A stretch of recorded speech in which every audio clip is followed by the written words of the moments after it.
I'll call the meeting, select board meeting for September 8th, 2025 to order at 7 o'clock. Need a motion to, or no, wait a minute. Bob, would you lead us in the Pledge of Allegiance?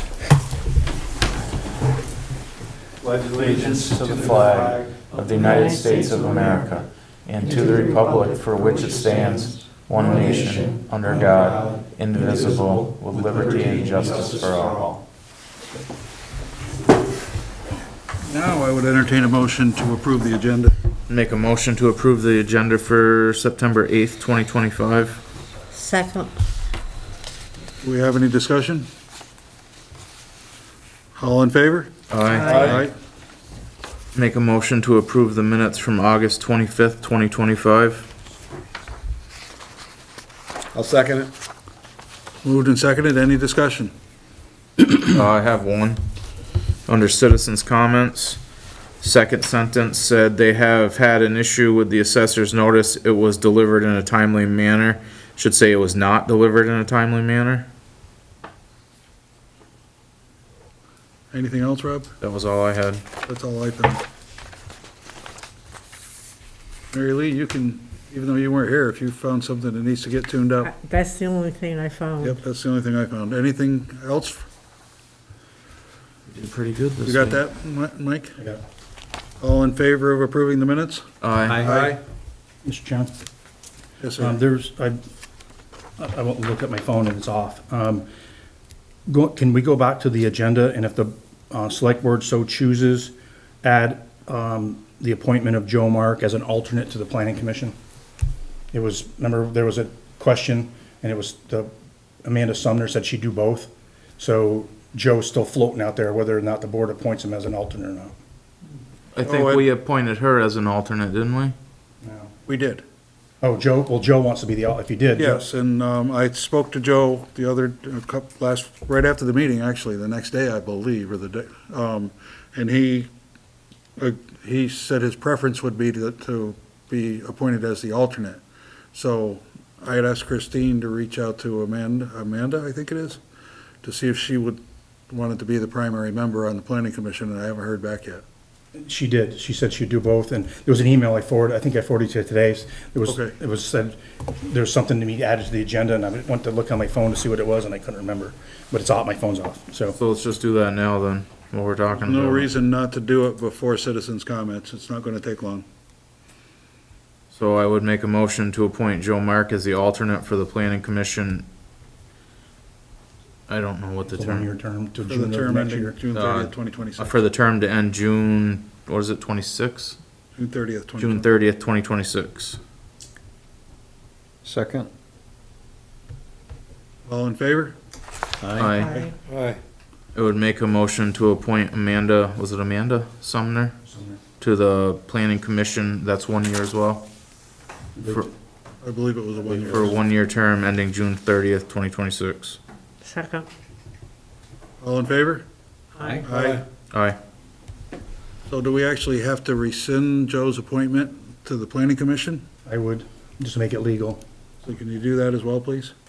Would make a motion to rescind Joe Mark's appointment to the planning commission that was for a 1-year term ending in June 30th, 2026.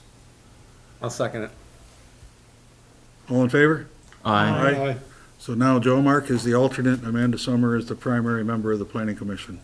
So we have 2 5-member boards, each with 1 alternate. Mike, can you get us a new sheet of all the, So now we're gonna move on to citizens' comments. Or did we actually call the question on the minutes? We did. No, did you? All of them? Okay. We I believe so. I didn't write down a vote, that's why, so. Pretty sure we all It was voted aye. unanimous. Okay. Okay, I don't remember saying aye. All of us except for Bob then.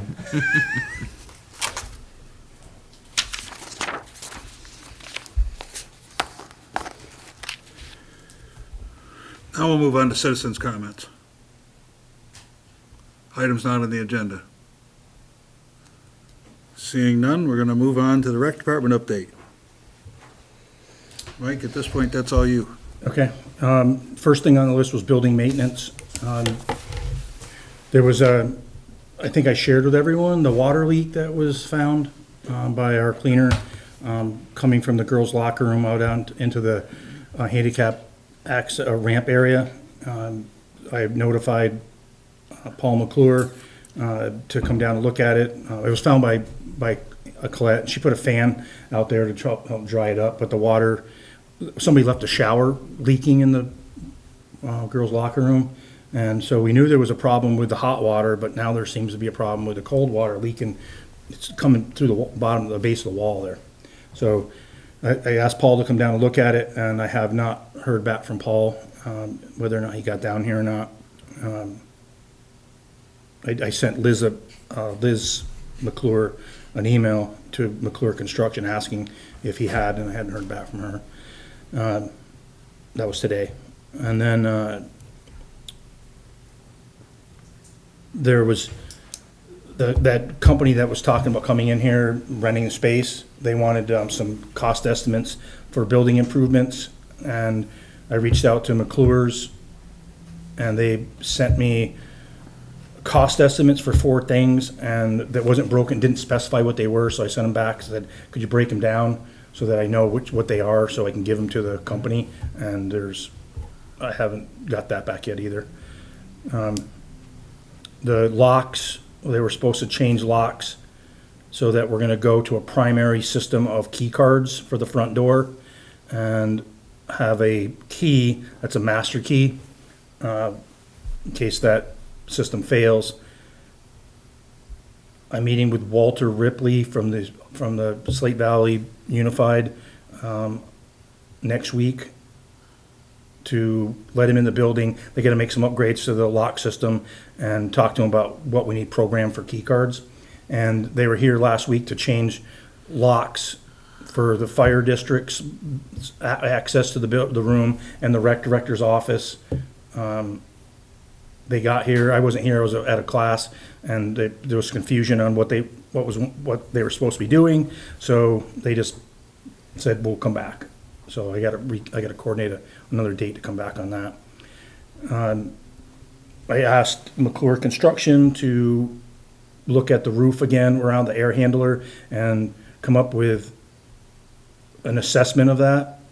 If they can't, let me know so we can move on to get an assessment of that. Winter's right around the corner, and that's sagging up there. It's leaking, and according to Paul, they're probably going to lift that air handler off the roof to be able to do this. So it's not something they're probably going to want to do in the winter because it's going to open the roof up. So I just want to get an assessment of, like, can we get through the winter with this, or what has to be done to get us through the winter?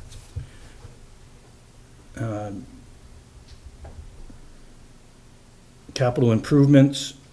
This is also part of that assessment with McClure Construction, with the heating system, which includes the thermostats and water, making sure the electrical and the water, because there's a problem with the electrical up on the stage and that through that area.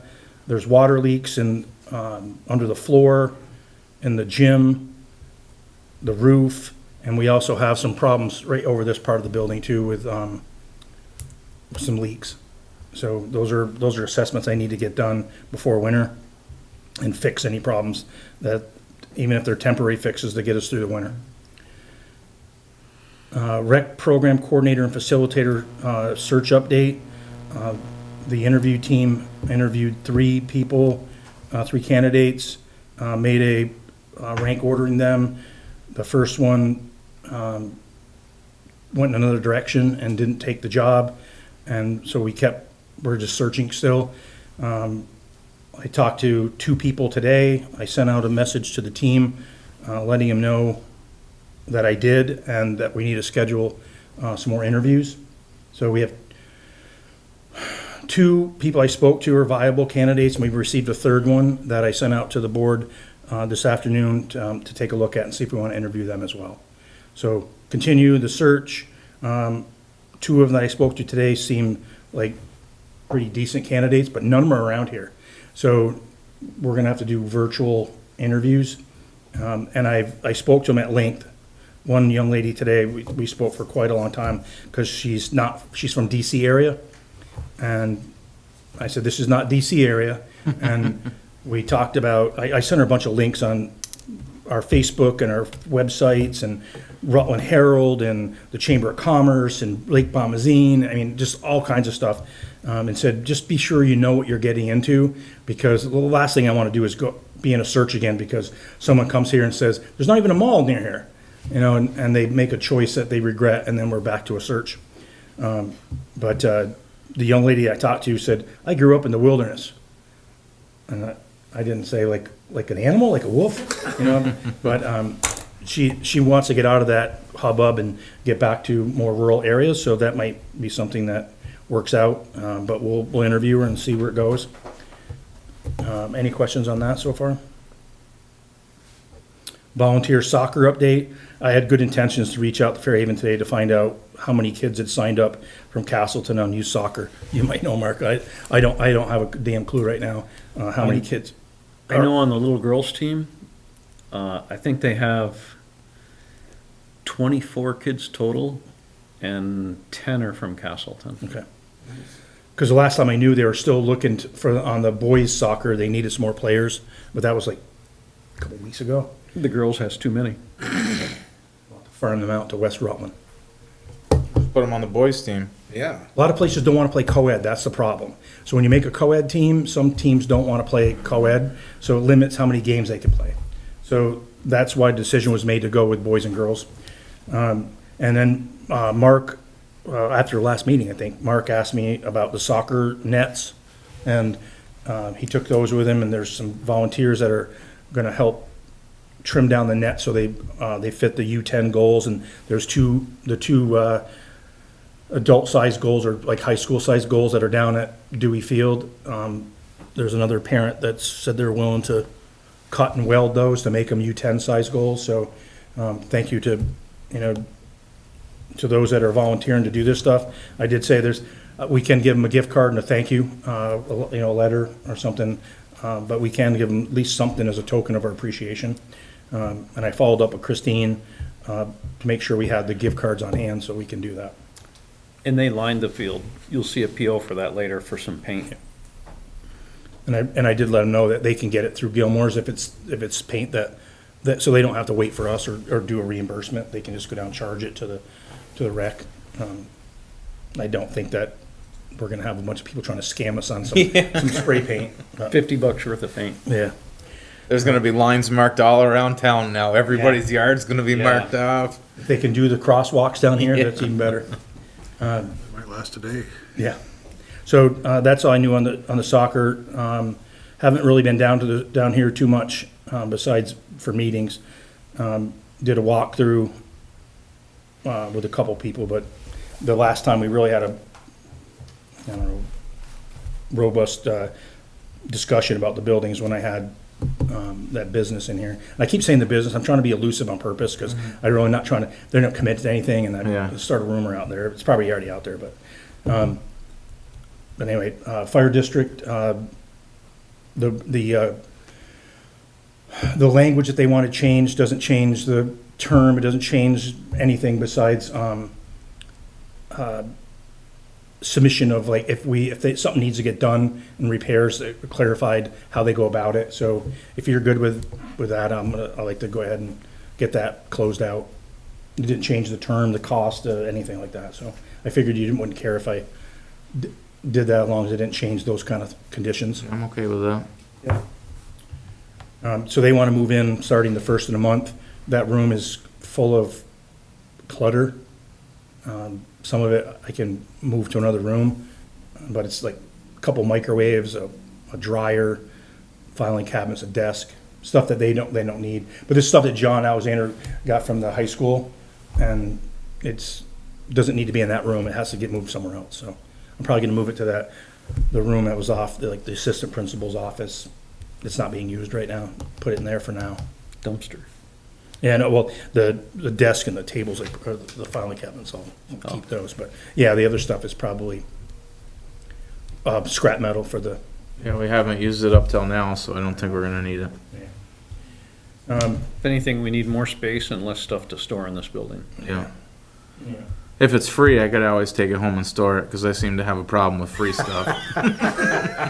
Until it goes about 15 years, and then it goes to the dump, and I'm like, 2 days later, oh man, I wish I still had that. Then you put it out for free out in front of your house. Most of the time. Are you the guy that comes at the end of yard sales saying, I'll take it all for $5? No, I don't go that far, but if somebody asks, hey, you want this? Yeah, I guess so. All right, any questions for me on that? No. I have none. Thank you, Mike. One comment, I stopped at the town garage today for something else. Yep.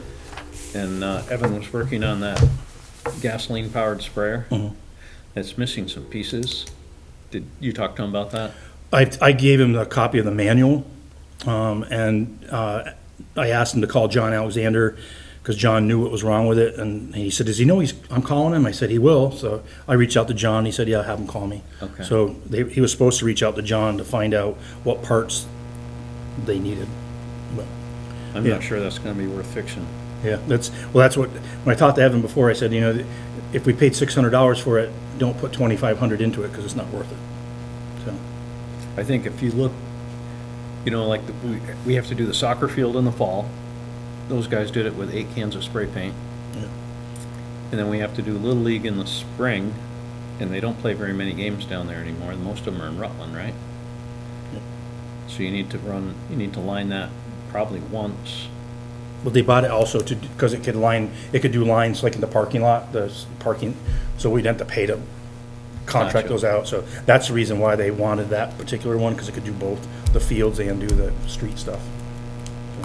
Because we're contracting out, just for those lines around every parking lot, from the beach all the way down to, the town office and the, Gotcha, yeah. I here, hadn't we considered might that. save some money by having that ourselves, so, since we already paid $600 for it. But like I said, I don't know if if it's not economically Right, repairable, Evan's then, spending his day working on that, Yeah. not town equipment. Well, that's town equipment, but yeah. not undercoating trucks or something. Sometimes, You're at the sometimes he planning likes, I got him on to making the new signpost for the front of the town office, and for him, he's like, oh, thank God. It's a break from him from like, climbing underneath the truck, and he hones his welding skills, that's how I look at it. But that sign hasn't been up for over a year, so it'll be up before winter with a new sign. And I asked him to build a little decorative piece on the top that has the outline of bird's eye, like on our town patch or symbol. So he's working on that too, so. Wow. Let's talk about Green Mountain Church of Christ estimates. Anybody here from the church? I don't see him. So the email I forwarded around was from Chris Turgeon from the church. They received what Jeff had sent out, and they had their own person coming in to look at what the cost would be if it wasn't Fabian's and Wilkes. So, I don't know, that's what they wanted to do, so it's not being held up because of the town at this point. So, without them here, I don't know if I would recommend going forward then. So they, Because they're not here with any kind of counter to it. I'm gonna say, they didn't provide another quote to you? They had a contractor looking at it, at the time of the email, she didn't have another quote to share with me. So, without a counter argument or counter offer, then it's kind of a moot point, I think. Let's just move on The then. concern is that if they don't get this until spring, we could have another 10% increase. Yeah, because, Would it be possible for us to make a motion that we would contribute, what's the percentage 25%. that we would authorize 25% of the quote that we have? That we would contribute that much towards repairing that. And then if they fall asleep on it, and a year from now, that quote's higher, it's like, no. Well, the Fabians and Wilkes said they'd hold their price to the spring. Okay. That was part of that deal, because they knew couldn't get done before winter, so they said that they would hold their price until the spring. Okay. Let's not wait till the spring and tell them, oh yeah, we wanna do it, though, then, you're gonna have to wait till the summertime. I think the board has to make some Pretty quick, right? decision, but if if the church is not here to say, we couldn't get a better price, yeah, we're gonna go with it, then waiting another 2 weeks is probably not gonna be earth shattering. No. Okay. Can you send them a letter, tell them that we wanna resolve it at the next meeting? Yep. Hate the stuff that just keeps going and I know. going. We got that email from them about 2 weeks ago that they were looking for other alternatives, correct? No, that's last week sometime when I got it from Chris. Yeah, I believe so. I would say that the end of September is reasonable to expect them to make a decision. So whatever the next meeting is, the meeting is one on actually, today's the 8th, 22nd? 22nd. Yeah, I think that's a reasonable, Absolutely. so make sure they're aware that we would like a decision before the 22nd. Will do. And then if they haven't made a decision, we will make a decision to not participate. Yeah, oh, there's a letter in there. She put, Christine put a copy of that email in there, so. Anything else on the Church of Christ at this point? Let's talk about lighting for the new salt shed, Mike. Where are we at with that? I didn't have anything in my packet on that, so. Yeah, I'm trying to.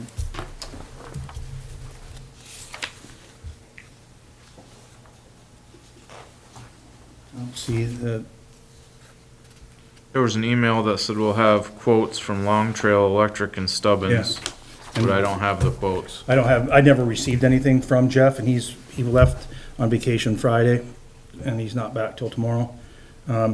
So might not be able to act on it right now, because we don't have anything in front of us, but, one of the things that we had to keep amending this thing to get it within our budget.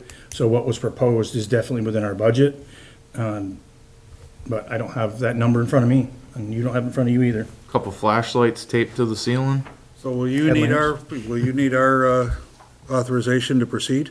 It's gonna be over my spending limit, so yes. And if we wait till the 22nd of September, is that a problem? I don't know, I haven't talked to the contractor. Jeff was dealing all that, we only dealing on it. Yeah, so we don't know anything. It was like $9,000 or something like that. We're whittling it back, trying to whittle it down lower. We reduced the lights and the conduit and, over to where the well is, so we took that out of it. So it's just gonna power from the pole into the building, panels and light switches and 2 lights. Even in the outside, we took the lights off the outside, and we're gonna put solar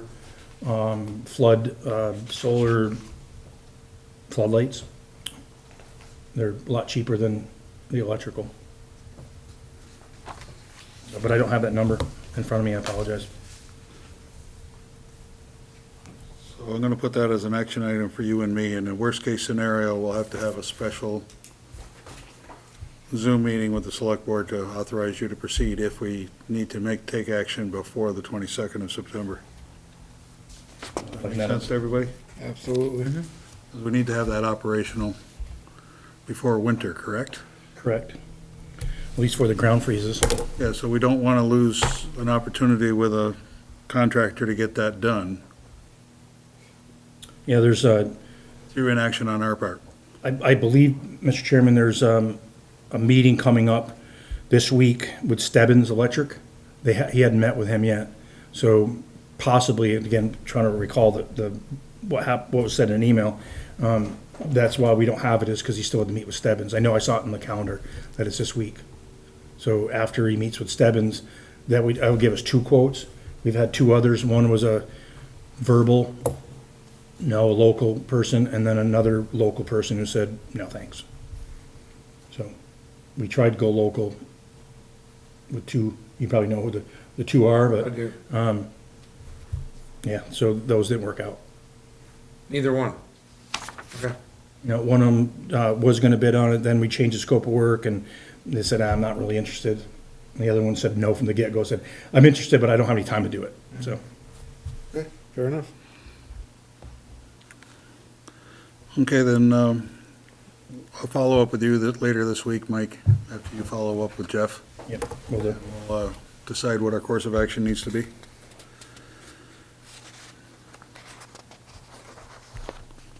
Transfer station. Need a bin? Yes, please. We ended up having one of the bins, they took it down to Granville to drop off a load of scrap metal, and the thing was not even safe to put back on the truck. They had it strapped all together, and Evan said it's not even safe enough to weld. So that thing is gone. They were using it up in the pit to put scrap metal in, and it was well beyond repair at that point. It had been repaired so many times. So he needs another bin. He bugged me about it last year, and I kept him at bay until the end of the fiscal year, and then that didn't work out so well. So now we're into the new fiscal year. It's budgeted, and it's actually $9,000 was budgeted for it. So it's less than that. But yes, he needs a new bin, and whatever the low bidder is, he said is, These are all the same bins that we got quotes for, yes, because the price is fairly close except for one. yeah. And by going and getting it ourselves rather than have it shipped, that's what we save money on. And that one that's in New York that we can go pick up. So that was the plan, was to go pick it up and not have to pay the shipping. That's New Lebanon? I'm looking there, sorry, I'm having a rough time seeing this damn stuff. I believe so. Are we gonna go with the heavier one versus the lighter one? That was my question. Yes, Yes, yeah, we made a mistake of not going with the heavier ones, and Yeah. they just don't hold up. yeah. So what's your recommendation, Mr. Town Manager? I'm looking to see which one it was. One on the front page is the one on mine. I know, Borrow it's some of these tough. glasses, It's tough. whatever the heavy one is, minus the shipping. The one on the front page, Yeah. 7,300. 10 gauge. 73. Yep. That's the one I would, yep, that's the one I. So what do we need to approve the purchase? Yes, to, what is it, waste quip? Would make a motion to approve the purchase of a 40-yard bin from Waste Quip for the sum of $7,300 to be picked up by the town of Castleton. Second. I have a question, it's been moved and seconded, I have a question, the one on the front page is 10 gauge and the one on the second page is 7 gauge, isn't that heavier? 10 gauge is heavier, right? No, No? 7 gauge. Seven gauge. Lower numbers are heavier. But why is it so much cheap? Why is the second one so much cheaper then? The second one is not as thick and stuff though, right? Well, it says floor, The front one is 1/4 inch floor, the one on the second page is 3/16. oh, okay, Yeah, that must be a misprint or something, Dick. 12 gauge side columns, 24 on center, what's the other one? 10 gauge body, 12 gauge side post, 24 on center, that part's the same. okay. You've answered. The one on top is what You're Heath correct, this one recommended, is so. heavier. I missed it. I think that's a misprint. They don't even make 7-gauge sheet steel, do they? I didn't think so, it seemed like an odd number to me. Yeah, they're all even numbers. But this one on the front is heavier duty, And that's what. 1/4 inch floor. So that's, the one on top is the one that he recommended. That's what Christine threw and put it in that order. So So it's the other been, question I have is it doesn't, oh, no, it does. Color to be dark green, okay. Well, the second page, it says the floor is 7 gauge. And the first one is 1/4 inch. 1/4 inch with a 10 gauge body. So the floor is 7 gauge on the second one with a 12 gauge body. So it's lighter duty. Correct. All right, so I'm done discussing your motion. Is there any more discussion? All in favor? Aye.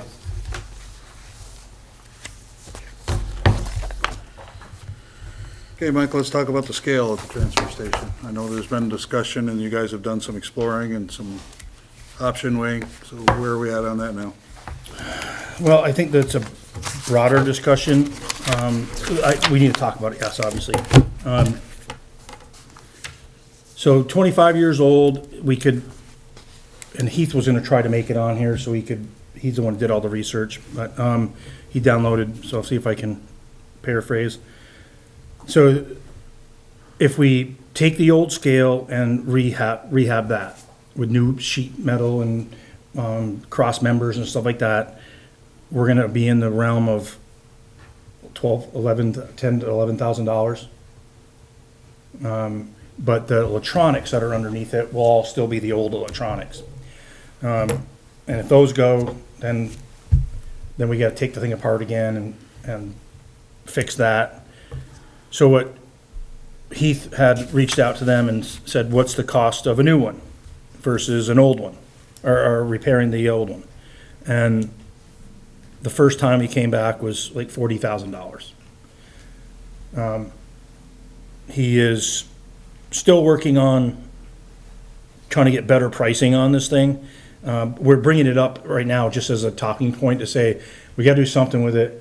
But the question is, do we put a lot of, we put $11,000 or $15,000 into an old scale, or do we go and get a new one? Are the parts available, the electrical parts available for that scale? The one we have? According to Farnham scales, what I gathered, yes. We could probably swap that out, but if it has to do anything with like changing the gauge of the wire or anything like that, they have to go underground again, pull it through and put new wiring in back. Because if you go with the new scale, the pieces, parts in the scale house, the machine that you put the slips in and the display, that's all has to be new. That would be all new. So they would have to run all the wires anyway with the new one as well. Yeah. Yeah. The conduits under that pavement we have, would they accommodate new wiring? I'll say that again. The conduits that are in existence now under that pavement, would we be able to? I'd have to go back and ask. I'm assuming it would. Gotta hook the old wire to the new one and pull and hope for the best. I know. I don't know, because I don't even know what was compromised underneath there, if it collapsed in part of it, and so I don't know that. I'll have to do a little more research on that part. But what I want to make a point is, we have the scale we're looking at, we got the compactor bin that's, the rails need to be re-welded or replaced. They've already been replaced twice. But the metal that surrounds it is starting to get rusted and older too, so the question was, can we weld into that thing? Is there enough there to weld into? Because the ram isn't seating well and it turns. So it was repaired by Bob Ward the last time was right about when I got here, so 7-8 years ago. So that needs to be fixed, and there's some electrical work that needs to get done underneath there. They kind of put a Band-Aid on it last time to get us through, when they said, next time you do this overhaul, we can repair it then. So we're looking at that, but that thing is also, I talked to a local person that seems to know a lot about everything, and their story of when that was put in was different than Heath's, because Heath was working here. He said when it got put in, it was right after the landfill was capped and the transfer station opened up. So it's been there we've had it for a while. And there's one sitting in Fairhaven at a business that has been not used for a while, and all the pieces, parts are there. It's in better shape than ours. Heath's been trying to see if he can get a price on that one to see what that would cost, if they would sell it or not. And then the third thing is the truck. So we did some repairs on the truck. I think I explained it in here, hopefully well enough, that the lift cylinder, they need to work on that. And Avalanche looked at it and they recommended just not rebuilding it, but to replace it, because if they rebuild it, then they gotta take it out, send it away, and we're gonna be down a week. And we're gonna have to have people haul during that time frame, and at least a minimum of 4 hauls during that time frame.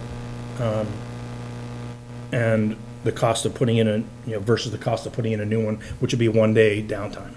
So we've kind of band-aided the truck. We know, last time we put money into it, Dick, you were on the board, Bob, you were there. We said 3 to 5 years, and we're at the 3-year mark right now. Heath keeps telling me, we didn't say 3 to 5, we said 3.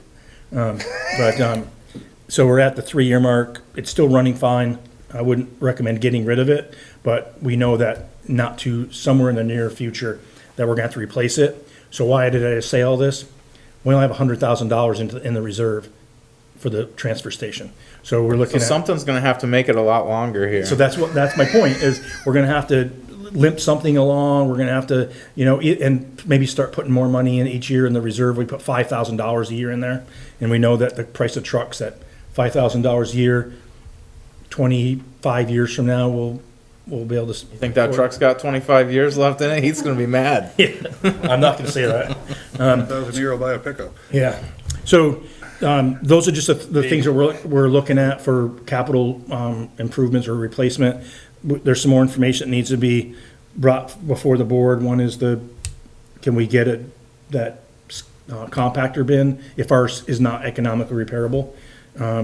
And how much money we're gonna put into it. Sheet steel is just crazy prices right now. I don't know if anybody buys that stuff, but it's like, I don't not your have, grandfather's prices, that's for sure. I don't have any more sheets for you to put on your, scale. No? No, it's all gone. Okay.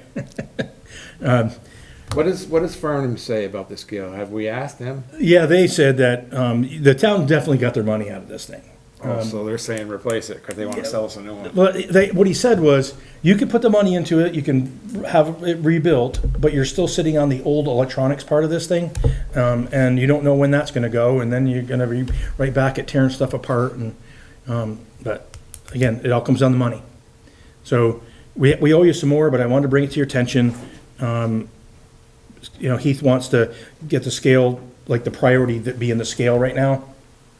Because if that rots through we've got stuff on top of it right now, but if someone falls through that, a tire falls through that thing, we're just gonna be in, and then we're gonna be out of scale too. And we run a lot of stuff across that scale, that's where we make our money. We don't make it off bags. Did you say we had 100,000 in the reserve account? So if it costs us money to replace the scale, we'll come back to you with those numbers. He's still working on that. It could Who take, would be doing the repairs on the scale? the, Is Terry Morris said he could do it, and there was another guy, I forgot, he's local, that would do it, and they were just competing on pricing, who could, and timeline, like who could get to it, because they want to be able to like work on it, put it back together enough where they can use it on Tuesday, then fix it on Wednesday, and if it needs to keep going, put it back together so it can be used on Thursday. So, we're taking a contractor and saying, You gotta work every other day. yeah, you gotta work every other day, basically. That could be avoided. I'm sure Kevin Elnicky would let us use his scale for 1 or 2 days, so those guys could work on that scale up there 3 or 4 days in a row, I'm sure. How do they do that, Bob? I mean, How do they do that? we run down to Nicky's. Yeah. I thought you were gonna have them bring a scale to us. No. You just throw it in the back of the pickup and bring it up Yeah, there. no, I meant just use their scale for the 1 or 2 days, instead of having them show up and then putting everything back together and then taking it back apart. That's ridiculous. Yeah. So, I mean, that was what they were, original conversations were, like, how are we gonna go about this kind of thing? Yeah. But I'll bring that up to Heath. Yeah, And, if we have to have a conversation with Nicky, we can do that. absolutely. Those are just the 3 things that we know we're facing, and Heath's biggest priority that he sees as a problem is the scale right now. We could probably we can probably get Evan to weld and limp the compactor, to get us through right now, but I don't know how long. But if it goes down, that's another thing. If that compactor goes down, we do a lot of business and we'd be having open bins full of garbage, and, it's not as many tons, and so, A lot more trips. yeah, a lot more trips, a lot more money spent, animals getting into it. So, more to follow, but it was just a discussion. It wasn't for any kind of action at this point. So hopefully So is that does that also cover the improvement needs within the next 1 to 3 years? yes. Yeah. That concludes the transfer station discussion at this point. One question, you said the lift cylinder on the truck needs to get replaced or repaired? It's leaking right now. How expensive is that? I don't think he got a quote on it. It's just, that was a recommendation by Dan at Avalanche. Yeah, but we're gonna need to get it done sooner rather than later. But it's probably gonna come before, I imagine it's gonna be over $2,000. So, I mean, especially if you go the route where you put it out, the truck out of service for a week, and we have to pay a hauler to come in and haul, and so. That's not really necessary. They've got used ones already packed and ready to go, so we could do that. And then have ours repacked for the other side, because it's got two on it, right? You're talking two, one on each side. Yeah, I don't know. Yeah. Well, on it's each one or side. two leaking, but. So that way, we repack the one that's broke now or leaking or whatever, and we'd have that for the other side, when that's gonna be normal. So you get a rebuilt one, and then you can have the one that we take off rebuilt as a That's spare. right, That exactly. totally makes sense. Because the other side's gonna go too. Got a ballpark, would that be a few $1,000s? Not a few thousand, you should, 2,500 probably. Just, it'll probably be my spending limit, so that's why I'm at. Yeah. Yeah, so, but it's a viable option. It is. Yeah, I think with having a spare, I think, Yeah, why don't you proceed with exploring that option on the truck? yeah. Then it's at least one less thing to think about. Just having a spare is a good, Ranbury Road is the place that does it, right? Ranbury Road. It's Castella's operation. They do it for us. Of course, that was 8 years ago too, so I hope they're still there. Are they still doing it? I hope it. I don't know. That was Casella's, Yeah, right? yeah. Yeah, I think they closed up. Oh, did they? Yeah. There's I've other been dealing guys. with avalanche, so Yeah, they're, they'll know. They'll know down there. Avalanche probably has a source for that. Absolutely. Yeah, they work on enough of that stuff, you would think that they'd Yep. probably have a.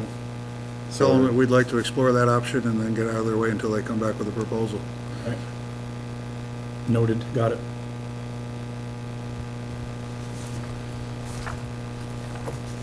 Okay, now we gotta talk about a wood chipper. That's you again, Mike. Yeah. So, just out of curiosity, do we know what a new wood chipper, the size that we need, which is medium-large, what would a new wood chipper cost? 44,000. So what would a good That's one used one brand. cost? What's that? What would a good used one cost? 17 to 19. With what size that we need. I think I sent it out in a previous, it was either in a previous package or an email. I have it I can share with you. There's one right here, it was on the back of this. Yeah. It was like that veneer, or whatever it's, the name brand Bay of it. Road Truck. What is it? I don't know, it just said the vendor was Bay Road Truck, 14.5 to 18.5 used. We found a couple online that are the same size as ours. There was one that only had 926 hours on it. That's few hours. Well, it's like low hours. That's like no hours. If you compare to what they said that what you should get out of lifespan of a commercial wood chipper, was like, it was in the email. It was a lot of hours anyway. But we found that one was for, I think it was 18,000 and something. But there's more out there. Matter of fact, I looked at one today that it just popped. Since I went on and looked at these, now my feed pops up with wood chippers. And there was one, I think it's called like Veneer or Vermeer, and that one that was on there was 18,000. So How often do we use it? well, we don't use it now because we don't have it. Right. Um, I'm just, the tree warden wants to use it when he's doing his work. And one of the things that when we're doing roadside ditching and stuff like that, they normally would have that wood chipper out there, and Mike Smith would do more work. But when they don't have it, they're just piling stuff up and putting it in the back of the trucks, and the trucks trying to run gravel, and it just what's happened is we've made excuses of why we haven't done some of the roadside work. Is we don't have the chipper, and then we don't have the roadside mower, the over the rail part that would trim back the edges. If you notice, that hasn't been done in years because the damn thing's been broken. It's still, didn't we fix it? Yeah, Is it broken again? no. We just fixed the Kubota, that was broken.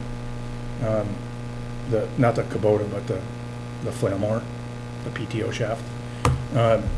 So, you know, I was talking to Jeff and Evan, and you look at what the price was to rent one. So if we want to rent one for 3 weeks or 2 weeks out of the year, you're talking like $6,000.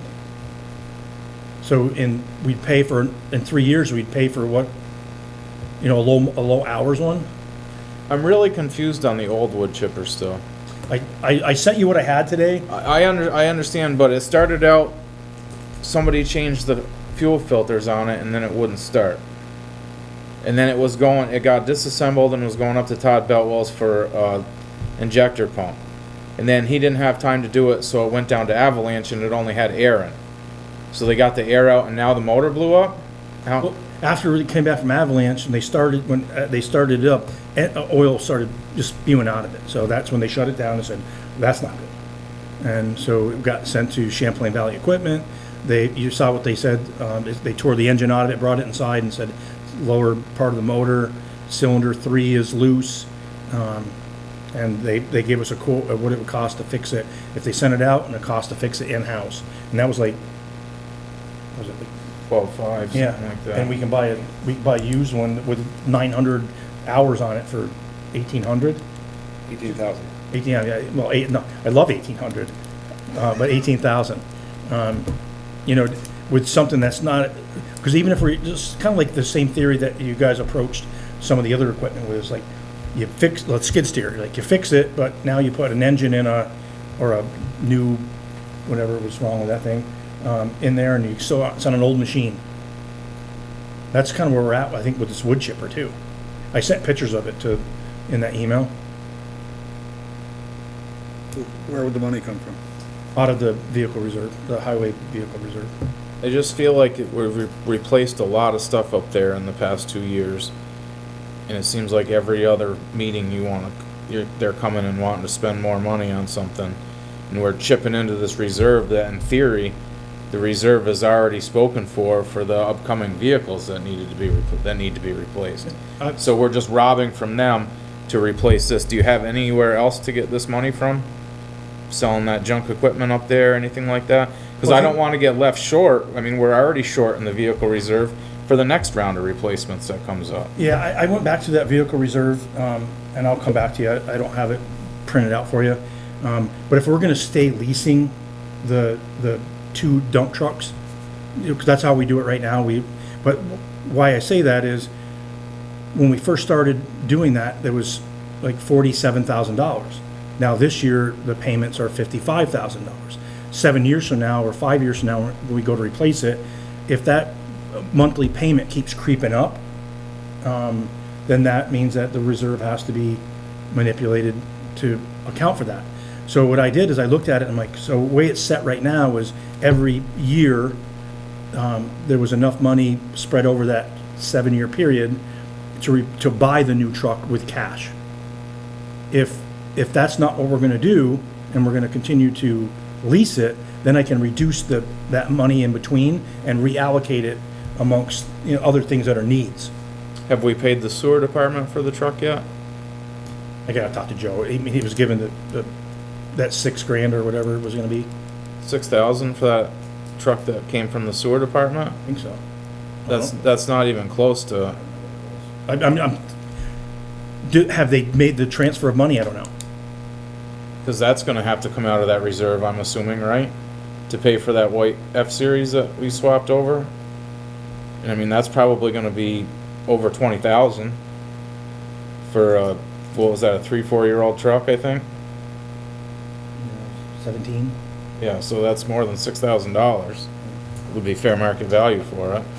But it's all money, it's all internal money, so But isn't the sewer a separate entity in itself? it's an enterprise, a business. So we can't short that because not everybody in town is a sewer user.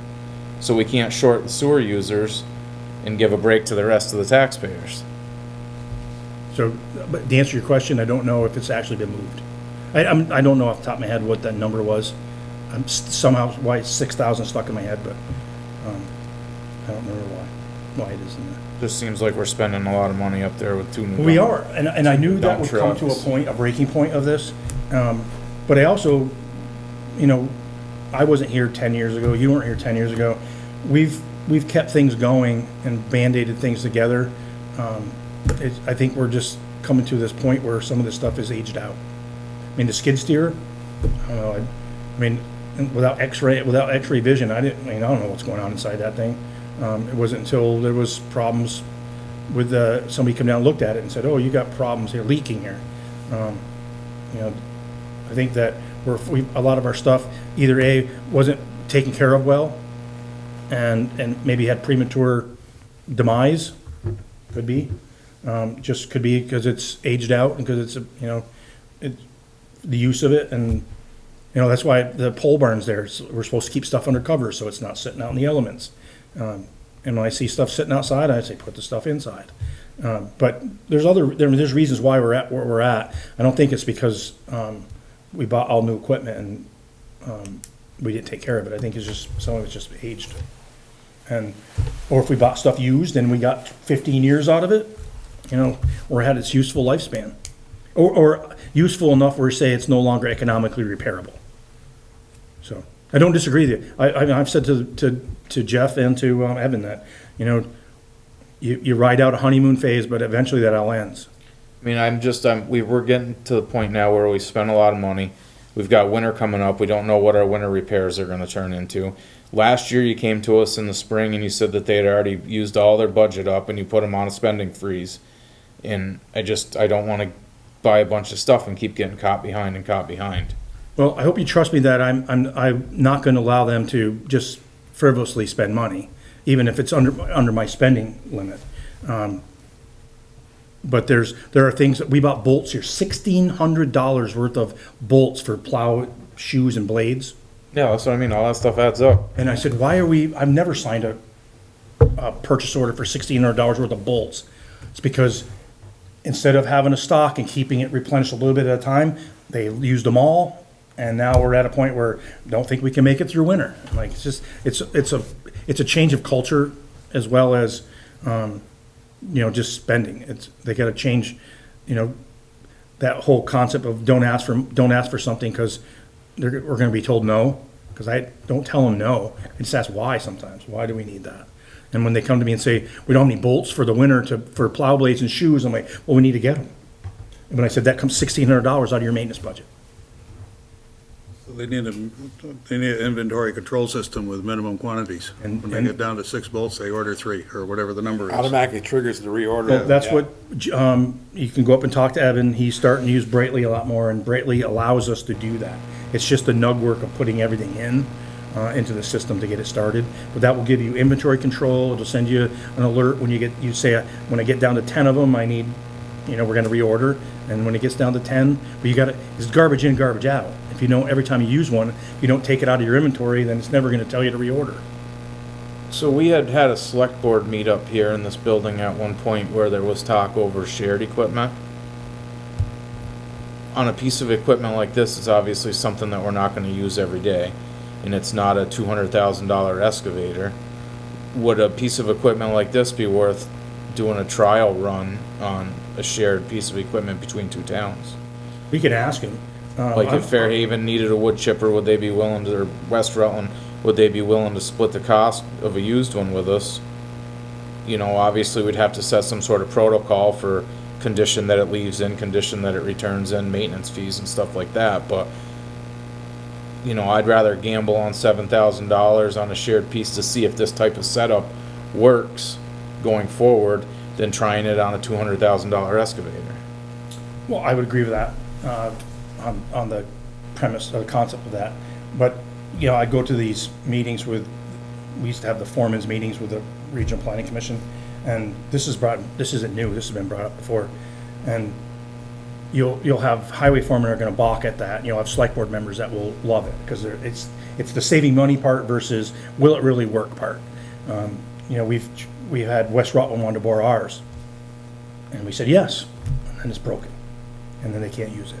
And then we have to have some agreement that says, if you break it, you know, well, it's under your watch. Was it negligence, or was it just wear and tear? You know, and who's gonna pay to get it replaced? And if it's catastrophic loss of it, and our insurance doesn't cover it, then what happens? Who's responsible then to pay it?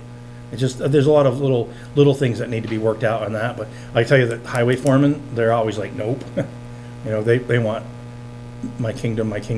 Well, it may be, And, but nope, you don't get one, or you get one.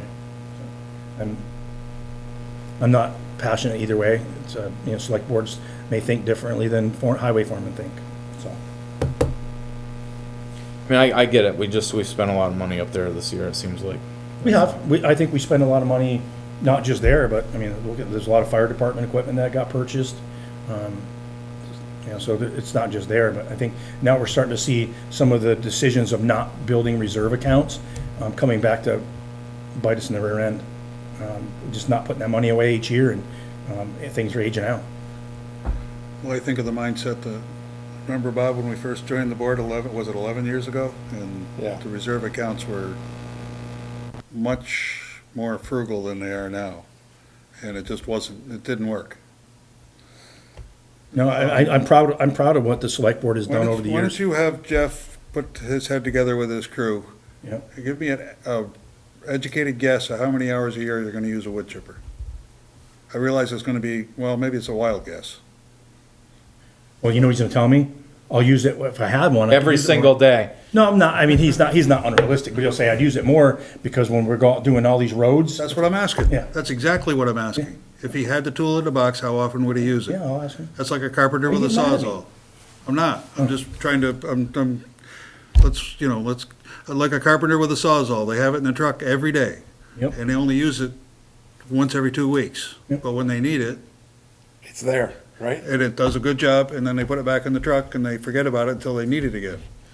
And, I get that it would be really nice. It would seem to me that it wouldn't be that much more labor intensive if you used the rubber tired backhoe with a loader bucket and filled that up with the stuff that would go through the chipper and dump it in the dump truck.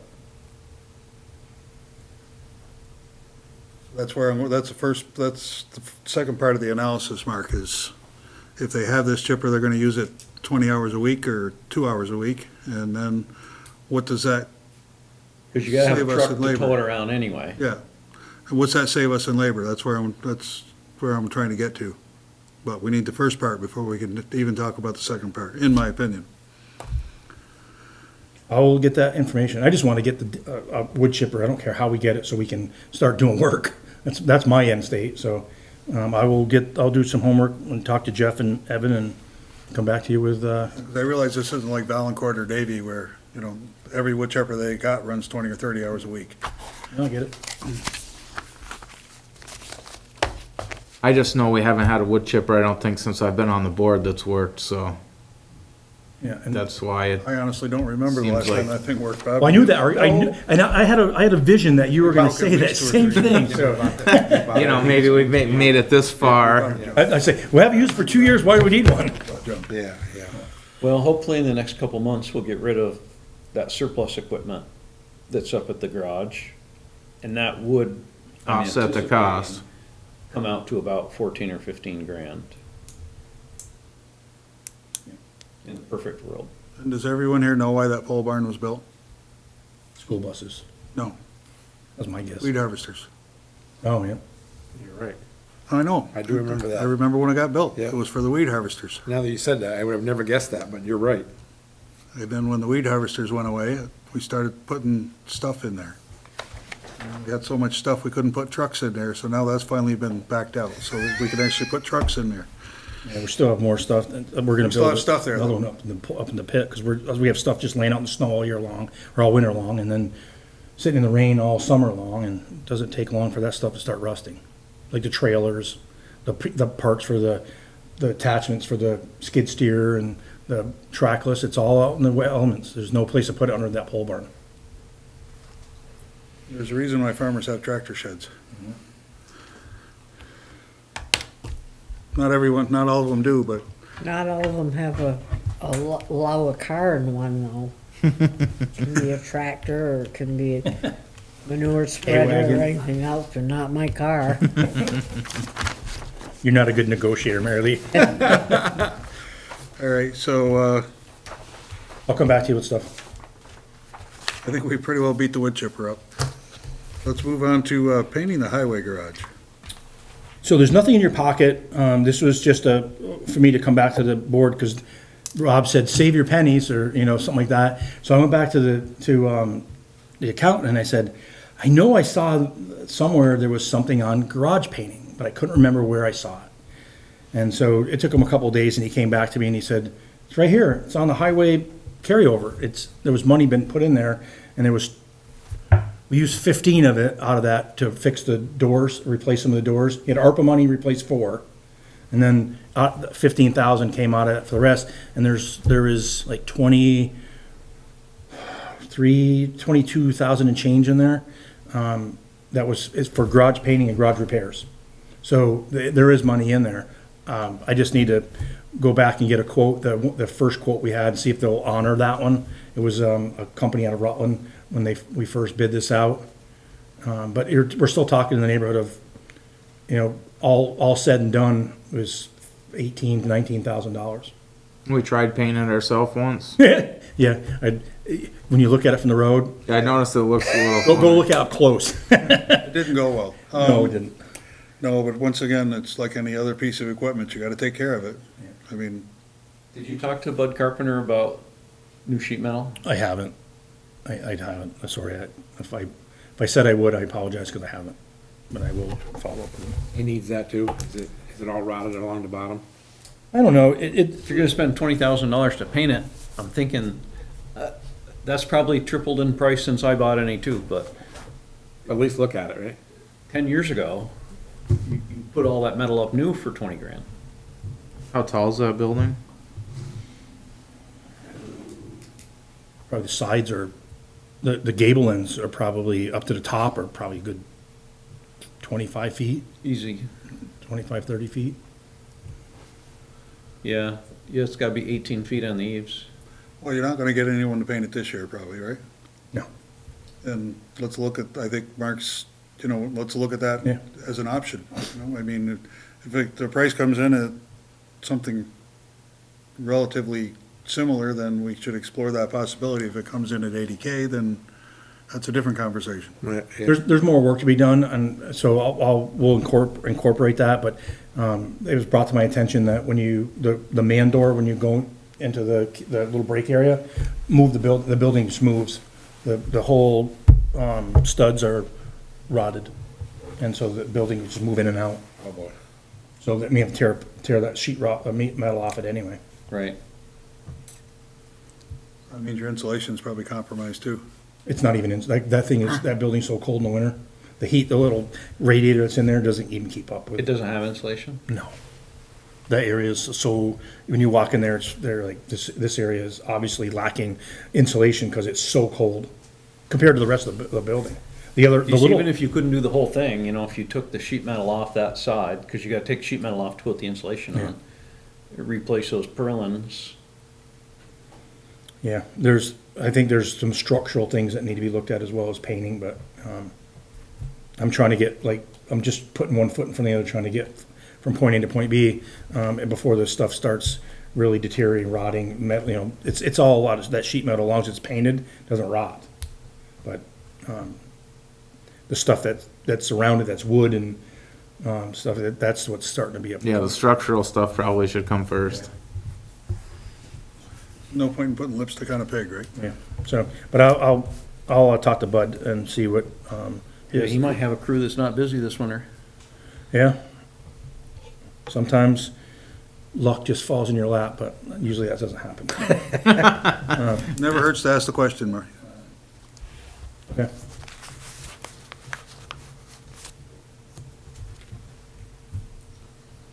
So what do we know about stormwater grants?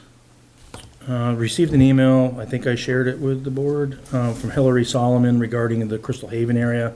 I saw that one. There was a couple, residents that they needed to still get a hold of, and she recommended sending a second letter out, but she wants to have a meeting, in the next couple weeks. It's nothing that we have to do, the town has to do, they're taking care of it. But there was, in her email, she had a map with it and showed the properties that still needed who to talk to. More to follow on that one. But we also, you have your phone on you, Mark? Mm-hmm. While I'm talking, I'm gonna try to download something to you. Or I'll airdrop it to you. It's too big of a file to try to email or mail. But I was visited by Brad Turner, who was on Zoom, and she shared with me a file. It was airdropped a big video to me of a recent storm event in that area. And it was very clear that our roads are certainly not crowned adequately, or the greater berms on the side are holding water from getting off into the ditches. and then it builds up as it runs farther to the north and gets near Mr. Kearns' property. And if it's not able to get into the ditches, then it all pitches that way and goes across his property. So we need to get, we need some quality time up there with our crew, our highway crew, to make sure that the road is, got good material on it, it's crowned properly, and water can get into the ditches. So that's a priority for me before winter, but I wanted to share that, I'll share with anybody. So that's greater work or more involved in that? No, it's most of it's grader work. There is a culvert that's on the east side of East Crystal Haven, or you're kind of like, it's maybe closer to the middle of that crossover portion of East Crystal Haven. That water's not getting into the culvert properly, so we're gonna have to get up there and take a look at that area.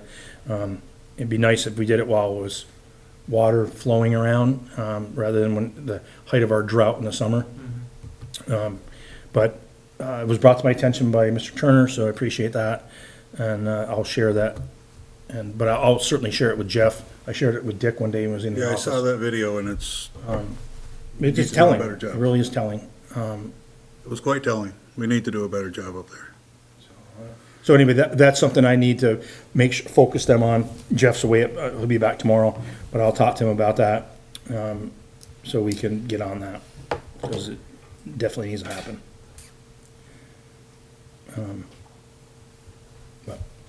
Then the grant for Castleton Village. I haven't heard anything back from Hillary, and I believe I know why, but this was in regard to replacing a catch basin or drop inlet on Elm Street that our highway crew did some magic on. It collapsed. So they went in there, they excavated it, they poured their own form. That was behind third place, right? Yeah. That was right when I got on the board. Yeah, So- we saw pictures of that. Yeah, so we said that's gonna be like a temporary fix, so he said, Mike, you say 3 years on everything. Temporary for the next 25, And at he said- least. He goes, we're at 3 years. Anyway, that's something that I asked to be included in that project. And then another catch basin, to install a new catch basin in front of the library. Because that collects a lot of water in that area. Paving, proper paving and pitching of the road will help a lot with that, but we gotta get the water to the catch basins. And it's just, there's nothing in that area. So if we put a new catch basin in there, we're still gonna have to go across that Main Street with a pipe to connect those two. And if you didn't know, there's actually concrete underneath Route 4A. Years and years ago, it was concrete. So that makes it for a little rough digging. So it's not gonna be as simple as just, digging a trench and making sure that's the right height and pitch and that stuff. So, I think why Hillary hasn't replied to me, because I talked to the engineer and he said, that's because you guys have maxed out the grant. Anything that's above and beyond, you guys are gonna have to pay for. The board had approved, we changed it, it was like 60,000, it was 75, but then it got reduced, I think 60,000 of the ARPA funds to, for stormwater issues in the village. So I gotta see where that will land us. But that has to get done prior to the paving of Route 4A or Main Street. We're trying to hold them off. We're trying to, between Hillary Solomon and V-Trans, or I'm not V-Trans, Rutland Regional Planning Commission, as this grant goes through them, is trying to hold V-Trans off to let us get this stuff done before they pave it. But they've been stubborn. So the paving is 27? 26, spring of 26. So we're trying to push it off a year, so that gives us 26 to get the stuff done, and let it settle out and, before we start paving the road. So we're still hopeful that they'll give in, but they haven't so far. Yeah, nothing beats cutting up new pavement, doing it over again. You look at them, they're gonna go, well, we paid it, you cut it up, you're gonna have to fix it. So, we saw what the price of that repair on Route 30 was. So repairing it's not cheap either. So, anyway, and besides that, it looks like hell. Well, if it's anything like 22A, they just keep putting it off and putting it off and putting it off and putting it off. So why can't they put Route 4A off? for Because it's a year? priority. Yeah, It's not- 22A is not? In a Yeah. 35-mile-an-hour zone. Yeah. Fix Castleton Corners Today, east. it could use some work. Just Yeah. fill that one pothole that's by my bedroom window that the cars hit all night long. Oh, my God. So, everybody's got a problem with, everybody's got a pothole. But, anyway, so that's what I know right now for those two. But I will try to, share before we leave. I'd like to share, what I have from Brad, Turner with everybody. Ray, you have a question or a comment? I'm understanding this right, that the state of Vermont Transportation Department will not put off paving that road when they know that you have to tear it up or get this work done before they pave? Is that what I'm understanding? That's what Mike said. Yeah, they have not committed to stopping that project, knowing that we have to put in. Okay. Then my next question is, have you spoken to the county senators and to the representative here I- to contact the state of, Department of Transportation? I haven't yet because it hasn't risen to that point yet. We're still negotiating with them, so it hasn't, it's not like we got a hard no from it at this point. They're just kind of being persistent at this point. If this is the case and that's the way it ends up, then I want to know about it. So that's, we're not to that point yet. The concrete on Route 4 was done in what, the 30s, Really? I think? Wow. I know my great-grandfather was part of the crew that built that road. Holy cow. Um, That was Route 4 at the time. Oh, there was one more thing on the Castleton Village. Local landowner that owns the adjacent property, John Raylan, I met with him in Wanger, and I proposed back to the engineer, instead of tearing up all those trees that are in the hedgerow, is to put the catch basin and the sewer, or that drainage pipe through John's property. That's what he asked to do, rather than tear the hedgerow out. And Brian's like, I don't see why, if it works and he gives us a permanent easement to be able to maintain it and all that stuff, then it probably can work. That would save time on us or money cutting the trees down anyway, so. Yep. And, you know, we don't make an enemy out of a neighbor because we bulldoze down a bunch of trees and they have no separation of their property, so, Yeah, it's- screening. So, I guess they're not John's trees, but I get why you'd want to keep them there. Absolutely. yeah, so. It sounds like it wouldn't, because if you look at where he was proposing, it runs straight into that, new system anyway. It's just that, you know, we'd have, the easement would say you can't build anything over it, you know, all that kind of stuff, and you have to allow us to maintain it. So let's move on to manager's report, Mike. I know we've really dragged this out, I apologize. We've covered a good third of your manager's report already. Yeah, pedestrian accessibility on Main Street.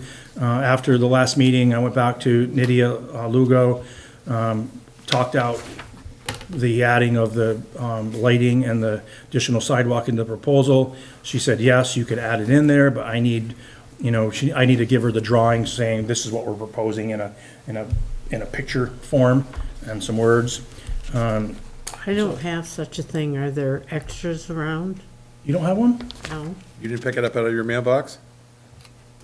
No, I picked up mine We late got yours. Saturday night. Yeah, that was too late, or too early. Too early. Can you pass that over He to said he Mark was Brown? gonna bring I can some pass that to in. Mark Brown. I'll give you this after we're done, Mary. That too? No, No. this is yours. I just need it for reference right now. How come you get the little green sticky Different one? Warrants have been updated. So we have a meeting this. Item added to the reserve warrant, and she changed some dates. Here, Dick, you gave me one too many?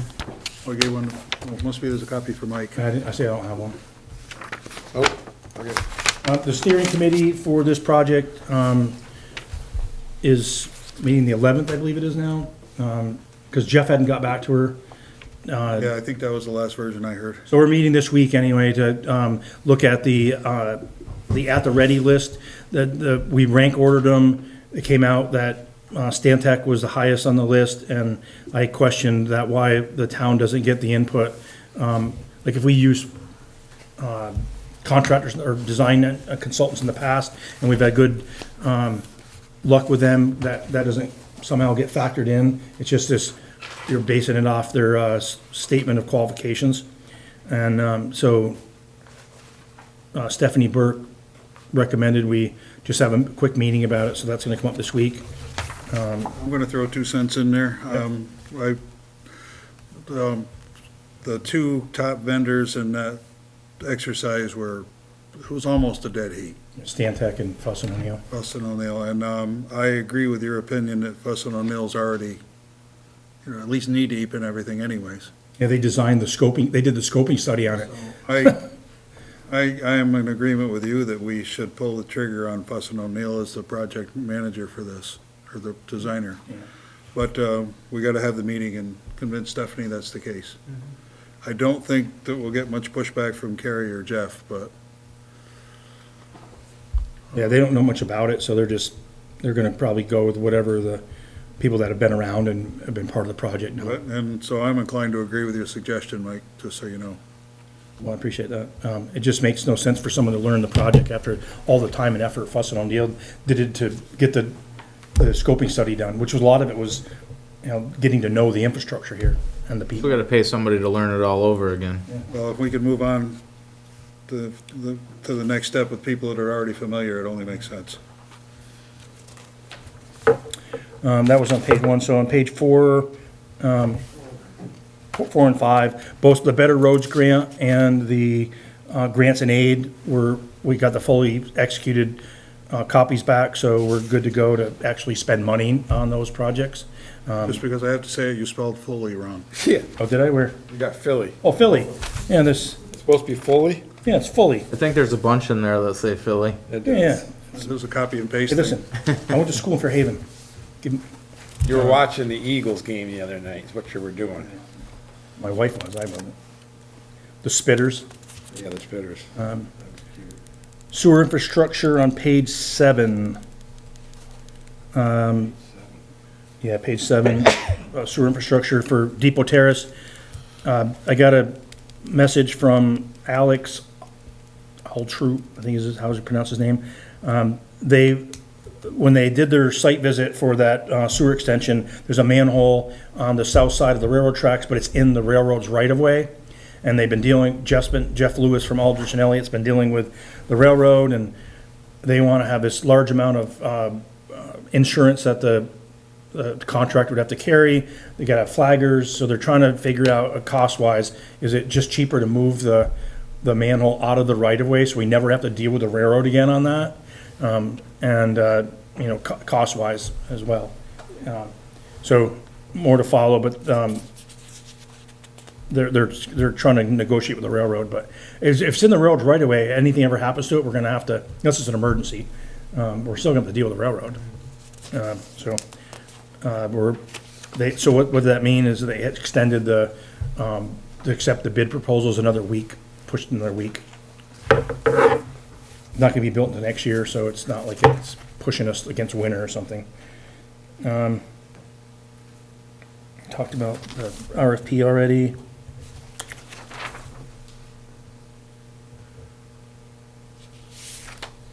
On page number 10, at the very top, under vehicles, that PTO shaft for the flail mower. We had a representative at Salem Farm Supply came up and looked at it. What he believes happened is they had. Recording stopped. Why? Recording in progress. They had the mower all the way up and they engaged it, and that angle, that sharp angle with the U joint or universal, it just, Bound it up. yeah, I looked at it, it's splayed open. So, Evan's gonna put a bolt in there so they can only lift it so far, and then it's got a little sign in there, it'll say, do not engage shaft or mower while shaft is elevated or deck is elevated.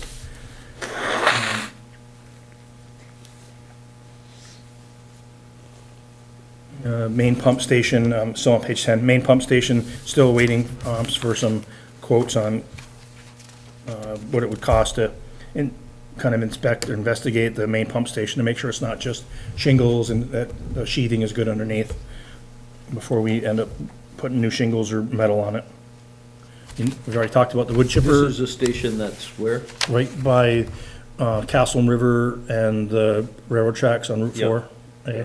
Where the big generator is. Yep.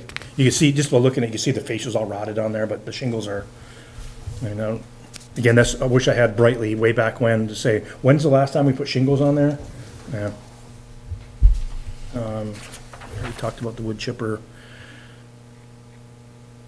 Excavator, I told you last time they were gonna do a service and replace the belts. He replaced the belts, but it wasn't due for the oil and filters yet, so he said, well, it's not due until the winter, so he'll get it done during the winter.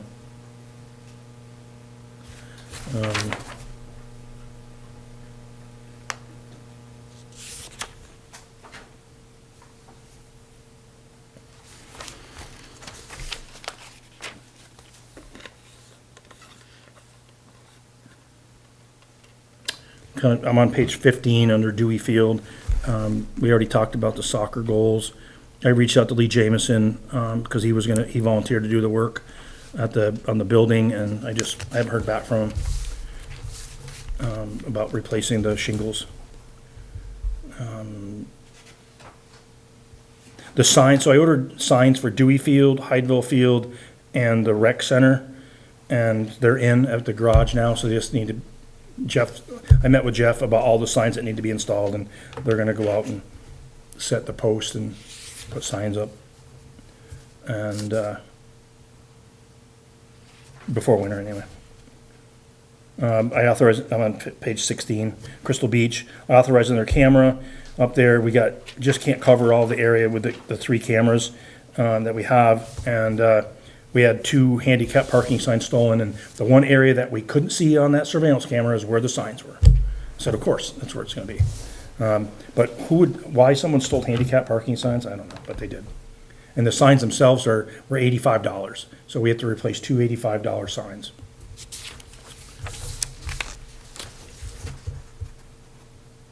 A rep from Travelers Insurance came around, I'm on page 17, town office and other buildings. Travelers Insurance, they were hired by the state to do boiler inspections and compressors, so we went to all the places that have them.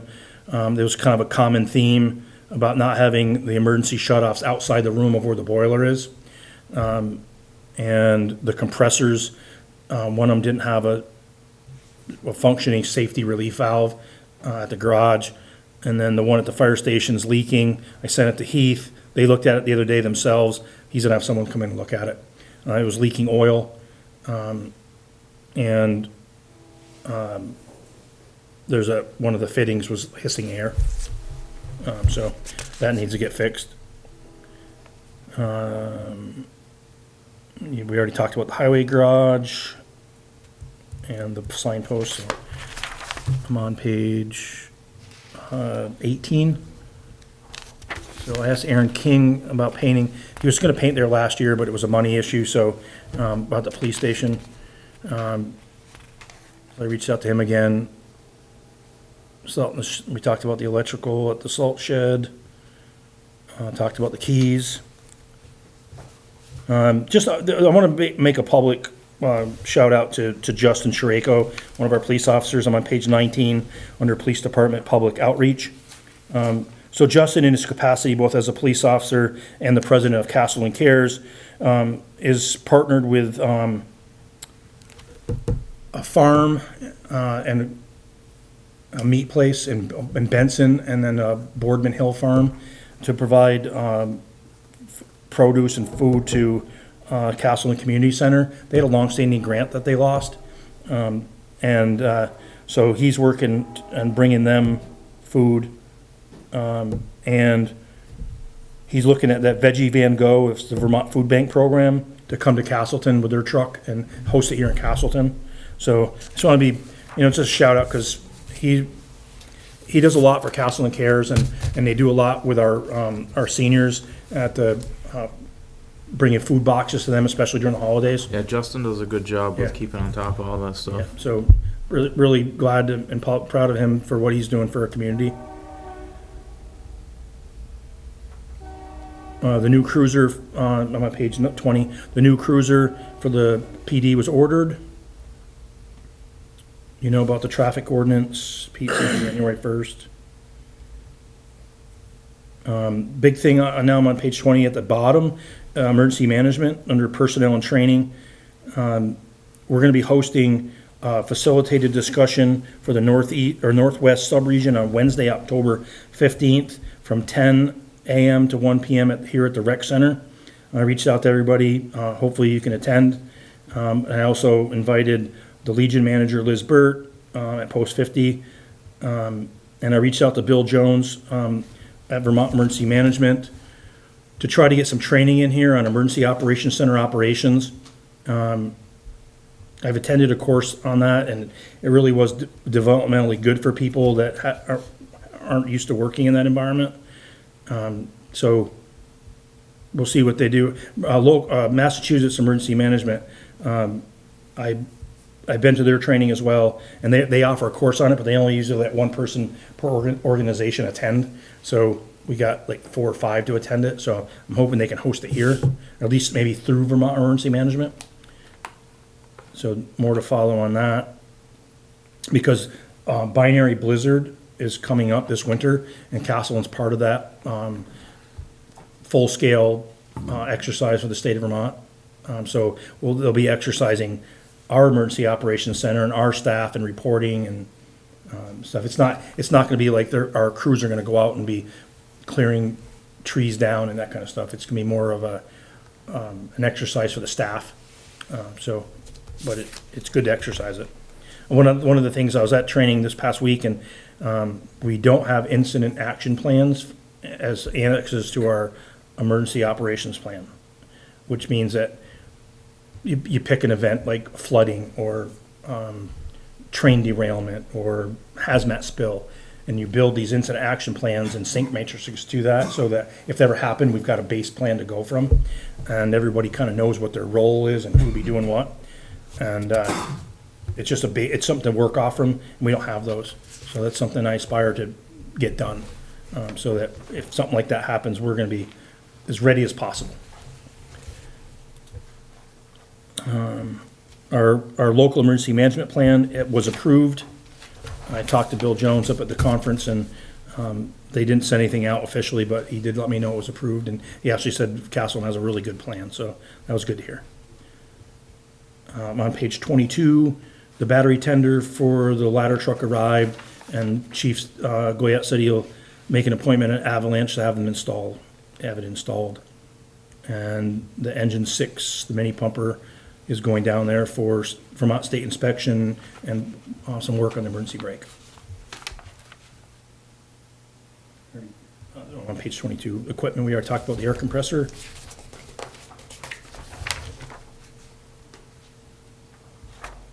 I'm on page 24, stormwater runoff, we talked about that.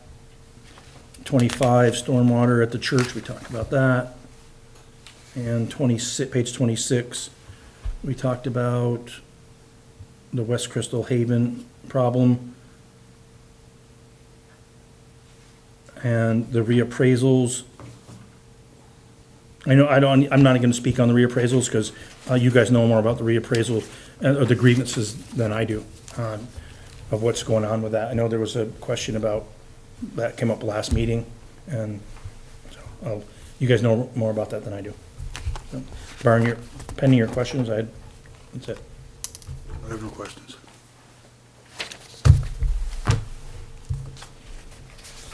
Okay, then we'll move on to purchase orders.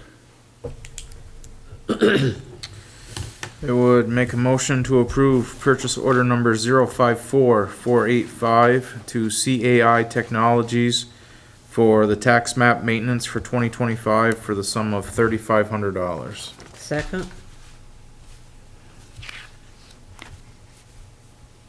That's normal in the budget too. Any discussion? All in favor? Aye.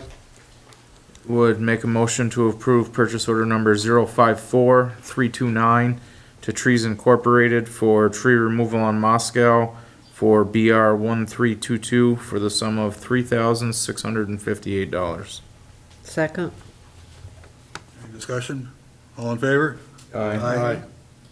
Make a motion to approve purchase order number 054327 to Trees Incorporated for tree removal on Moscow for GIA 0751, and that's for $3,658. Second. Any discussion? All in favor? Aye. You ready for warrants? Ready for warrants. Make a motion to approve warrant number 0908R for the sum of $1,400. Warrant number 0905 for the sum of $41,356.89. Warrant number 0908 for the sum of $65,619.21.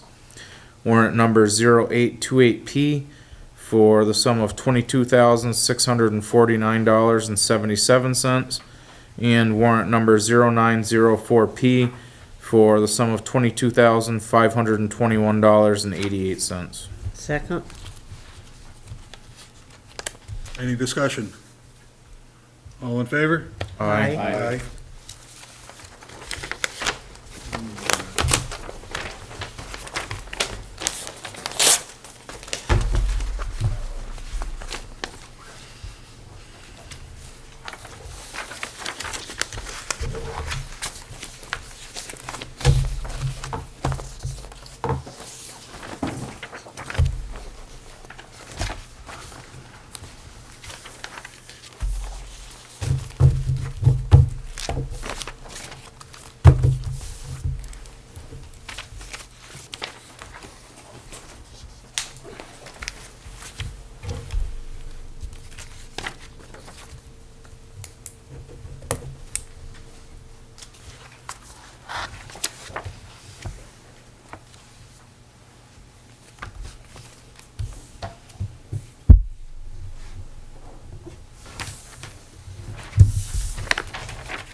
Thank you. Yep. Trying to find that video to share with you. I'm gonna try to airdrop that to you. Airdrop, I gotta be close to your phone though. Mike, I signed that form for Devin too, by the way. Oh, thank you. There goes. I'm my horse today. By myself all day, didn't talk to anybody. Maybe that's why you're a horse. Have you hit your phone? See if I can airdrop this to you. That same video you showed me? Yeah. I couldn't pull it up on, I got it. do No, I got it. It's there. Oh, this one away. What do I do? Nothing.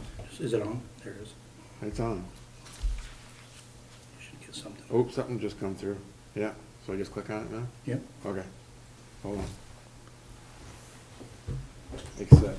That's a lot of water. Yeah, the very end of it is like damning. How do I do this now? I don't know. I accept it. You I'll don't share it know? with you too.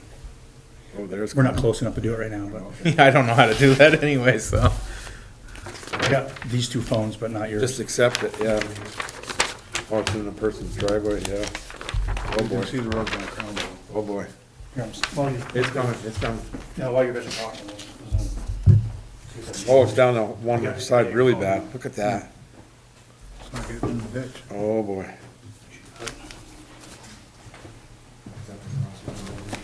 Yeah. Tell us what you think now. Oh, it's going into the ditch right in that one spot there. Yeah. I put it on silent, does that make any difference? Shouldn't. Just gotta get close to it. We'll watch what happens in Tom Kearns' yard. Unless you're set, you might have settings that say don't accept airdrops, because people could do this in a crowd. Not acceptable. I I don't know. can work with you offline. Okay, Oh, yeah, it's holding it right up on the road. It just showed it right there. Runs across his property down, oh my God.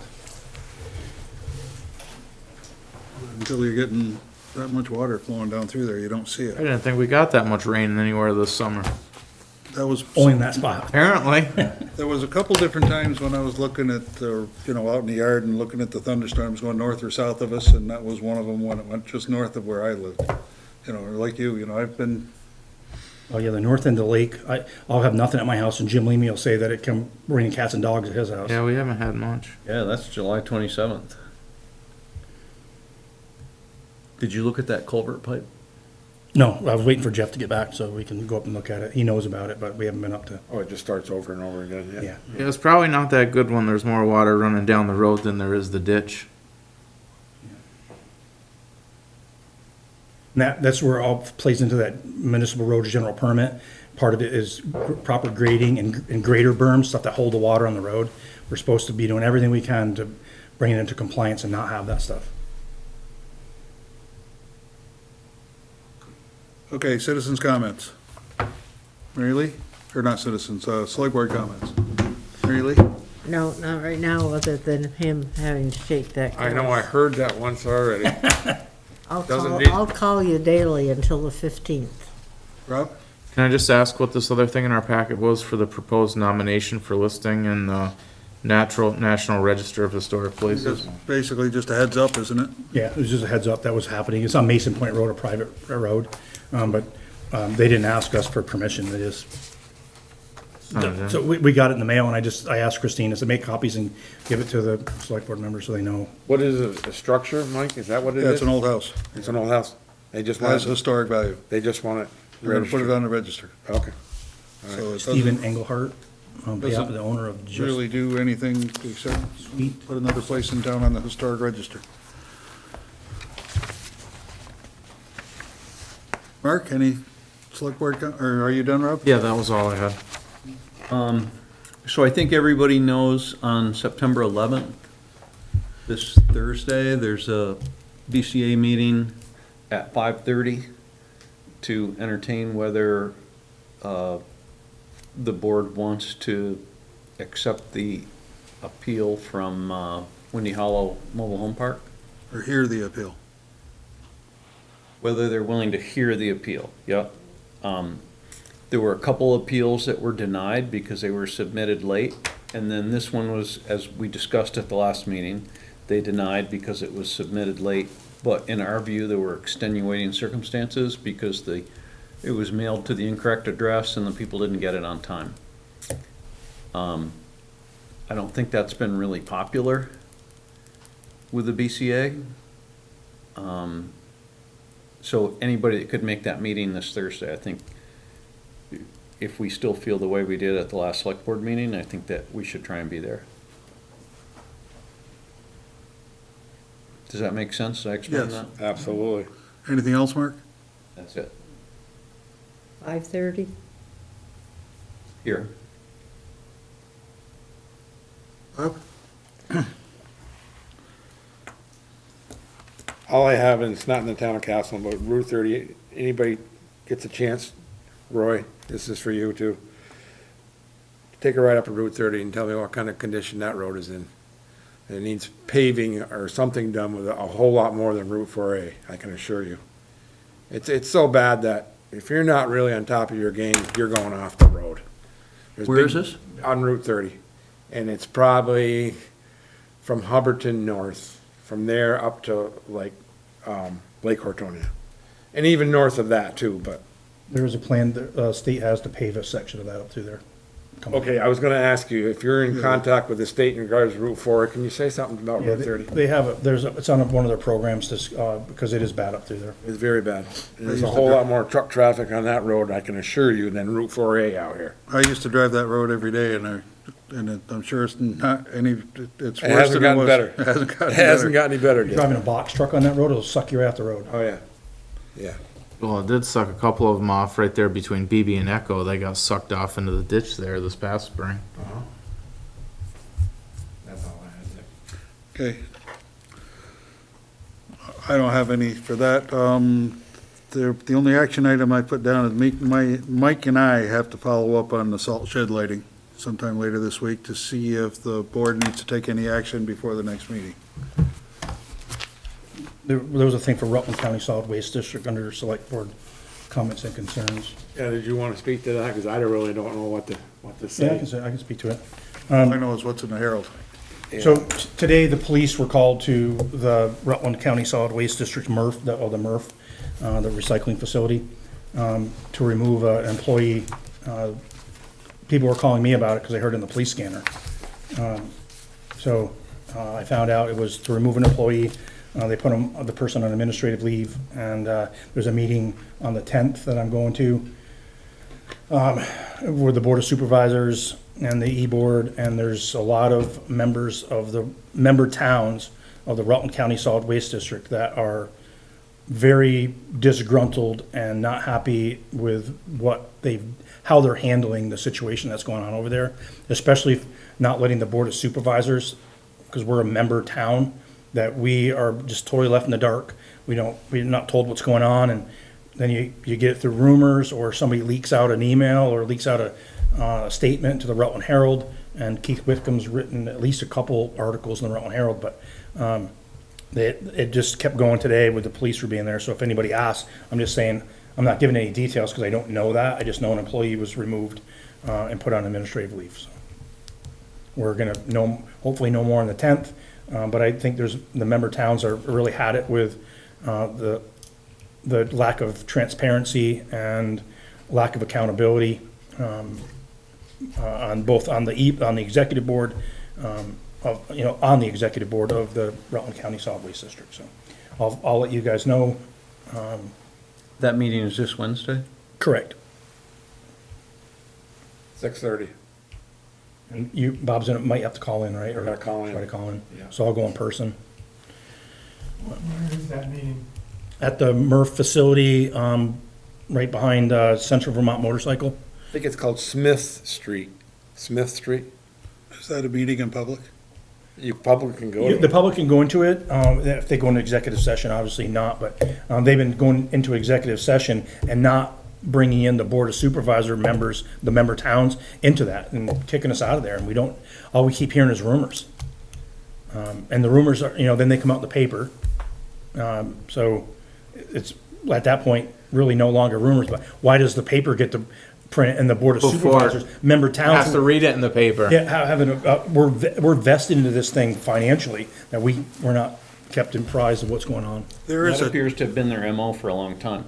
Go into the E-Board and the group of 3 do business, and what should be public is not public. I would love to see a vote of no confidence on the members of the E-Board by the Board of Supervisors. there is a charter for the Rutland County Solid Waste, and in that charter, does it describe or prescribe the conditions under which they can go into an executive session with just the E-Board? I'm not sure, Sue Miser, I think is her last name. Lisa Miser. Lisa Miser, she's new to the board. She's on top of that. She's read this, and so I talked to Bob today, and I said, I'm gonna before the meeting, I'm gonna get a hold and read the charter, so I understand that as well, but she's, according to things that have been shared back and forth, there may be some things that are not happening properly. I would question the need for an executive-only session without the entire Board of Supervisors. It's been their I'm MO. not sure that's appropriate. It might be, but I would at least explore They keep that. saying it's based on, and under advisement of their attorney. And they're covered by the Vermont Leagues of Cities and Towns, and the attorney that's assigned to this, so they wouldn't tell us who that was. Why that was a big secret, I don't know. But it's John Klesch, and he's the attorney that, whenever I have issues, personnel issues, that's who the league assigns. So I've dealt with the guy, and, he's a pretty straight shooter, but why they couldn't release that name, it's not like you're telling any secrets. Because they would have to justify that it would put the board at a disadvantage to not make the executive session privy to the whole Board of Supervisors. It just doesn't add up to me. It stinks like crazy. I think Roy had a question. Yes, Roy? What time is that meeting? 6:30, 6:30? yes. And from what I'm hearing, it might be a good idea to call the state's attorney's office and ask yes or no if there's an investigation going on. Oh, there's, it was in the paper, there's multiple investigations going on. There's labor violations, there's lawsuits. So that stuff has been in the paper. So, the board Missing is, checks. yeah, so, I mean, I don't They're want. not missing.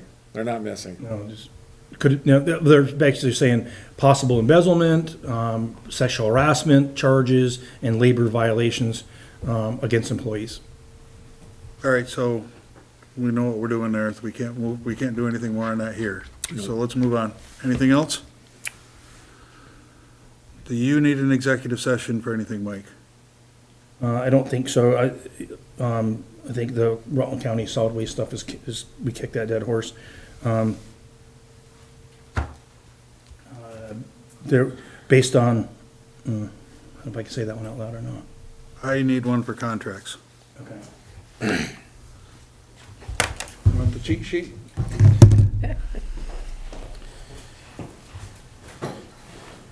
I move to find that premature general public knowledge regarding the personnel at hand would put the board in significant disadvantage because the sensitive nature of the contract situation, contract negotiations. Second. All in favor? Aye.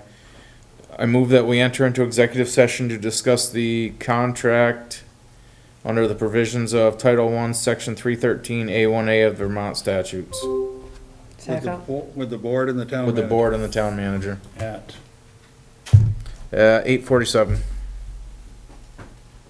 Second. All in favor? Aye. For an executive session.